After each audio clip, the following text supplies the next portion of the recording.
మత్తళ్ళు దుంకలేదా? గద్దర్ వారి ఊరికి ఒక లిఫ్ట్ పెట్టమంటే నేను లిఫ్ట్ పెడితే గద్దర్ గారి చేతుల మీద లిఫ్ట్ ఇనాగ్రేషన్ చేస్తే వాళ్ళ ఊరికి నీళ్లు పోయినాయా లేవా? గద్దర్ మెచ్చుకున్నాడా లేదా మన పాలన ఆ రోజు? ఇవన్నీ కూడా మీకు తెలుసు.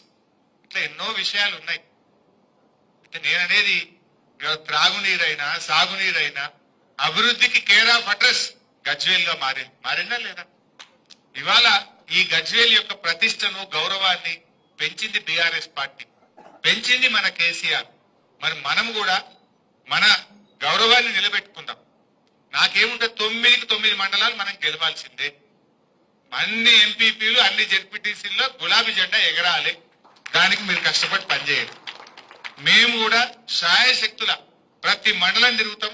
మిమ్మల్ని గెలిపించుకోవడానికి సర్వశక్తులు పెట్టి పార్టీ మిమ్మల్ని గెలిపించుకుంటది. మీరే మాకు ఊపిరి. మీరు కూడా సమన్వయంతో పనిచేయండి. ఒకసారి కేసీఆర్ వచ్చింది అనుకో మళ్ళా మస్తు ఛాన్సులు ఉంటాయి. ఎవరిని ఎట్లా చేయాలనో అందరం కూడా బాగుపడతాం. నువ్వు కొంతమంది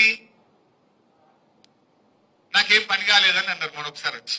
నేను కూర్చుంటే పెట్టి మాట్లాడి, నువ్వు కేసీఆర్ ఉన్నప్పుడు నెలకు ఏడాదికి ఎంత సంపాదించినావు, ఇప్పుడు ఎంత సంపాదిస్తున్నావు అన్నా. అంటే అప్పుడు బేరాలు మంచిగా నడిచినాయి అన్న, ఎంత లేదన్నా ఒక్క డీల్ నెలలో కొట్టే 5-10 లక్షలు వస్తుంటాయి అన్న. మరి ఇప్పుడు ఏమైంది? డీల్ ఎక్కడదన్నా ఇంట్లోకి వెళ్తలేవు అన్న. మరి కేసీఆర్ పాలన వల్లనే కదా నీకు బేరం మంచిగా నడిచింది.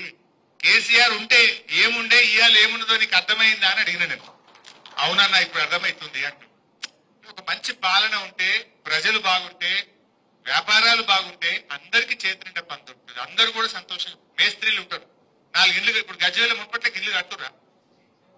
మేస్త్రీలకు కూడా గిరాకీ కమ్మైందా లేదా? సిమెంట్ దుకాణం గిరాకీ కమ్మైందా లేదా? సలాకోనికి గిరాకీ కమ్మైందా లేదా? శానిటరీ దుకాణం గిరాకీ కమ్మైందా లేదా? కిరాణం దుకాణం కూడా కమ్మవుతుందా లేదా? అప్పుడు పని బాగా అవుతుంటే లేబర్ 6 ఈడికేలు వచ్చి ఉందరు. లేబర్ ఉంటే సామాన్ కొంటారు, కూరగాయలు కొంటారు. కూరగాయలకు కమ్మైపోయి, కిరాణం కమ్మైపోయి. అంటే మనిషి కేసీఆర్ ఉంటే ఏముండే, ఇవాళ ఏమున్నదని మనం అర్థం చేసుకోం. అందువల్ల ఆయన వచ్చింది అనుకో అందరికీ గౌరవం, ప్రజలందరికీ మేలు జరుగుతుంది, మన కార్యకర్తలందరికీ కూడా మేలు జరుగుతుంది. సో దాన్ని మనం గమనించాలి. ఇవాళ ఏమైతుంది గజ్వేల్? ఇసుక ట్రాక్టర్ కనబడితే వసూలు, మట్టి కొడితే వసూలు, పోలీస్ స్టేషన్ పోతే వసూలు, అన్నిటికీ రేట్లు అయిపోయినాయి. అదేవా కొత్త పనులేం లేవు, వసూలు పట్టీలు, అక్రమ కేసులు. ఇంతకు మించి ఏమైనా అవుతుందా గజ్వేల్? యాన్న కింద దొరికితే పిటిషన్ పెట్టాలి, వసూలు పట్టాలి, పంచాయతీలు సెటిల్ చేయాలి. ఇదే కదా జరిగింది. ఏమైనా జరిగిందా? దయచేసి మీరు ఆలోచన చేయండి. అందువల్ల మంచి టీంలు వేసుకోండి. టీంలు వేసుకొని ఒక ప్రణాళికబద్ధంగా పనిచేయండి.